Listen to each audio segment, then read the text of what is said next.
Utemi wa miti gutari na kihariro matũra-inĩ ma wadi ya Mĩrangi-inĩ kaunti-inĩ ya Nyandarua macũngĩrĩirie gũcenjia kwa rĩera ũndũ ũmwe na ũnyihu wa mbura mwena ũyũ. Kũringana na mũingĩ nĩ kũrĩ na andũ makoretwo magĩtema mĩtĩ thibitarĩ-inĩ ũmwe ũrĩa waki waguo ũkoretwo ũgĩthiĩ na mbere, ndeto ĩrĩa aikari maugĩte ĩkoretwo ĩkĩmekĩra wagagu. Ngari ĩyo ĩrarĩ naũ na mũndũ ũcio ũranyitirwo na ngari ĩyo nĩ agĩrĩirwo nĩ kumbũra nũ ũramũtũmĩte na nĩgetha atwĩre atĩrĩrĩ mĩtĩ ĩyo ĩratemagwo ĩtwarwo kũ. Ti mũndũ eciria gũkua kĩndũ gũtirĩ mũndũ ũramũria, mĩtĩ ĩyo nĩ agũtema na ndarĩ na guoya na agatũmĩra ngari ya kaunti.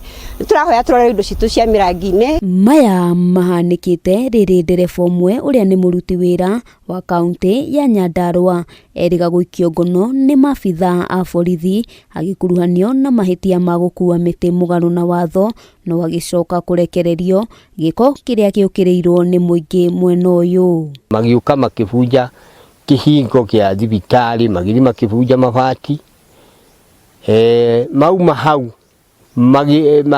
niguo magĩkorereirwo magĩkiura. Askari wakaenda wakapata kweli miti imekatwa, na wale watu walikuwa wanakata hiyo miti waliwaja Pawaso wakakimbia.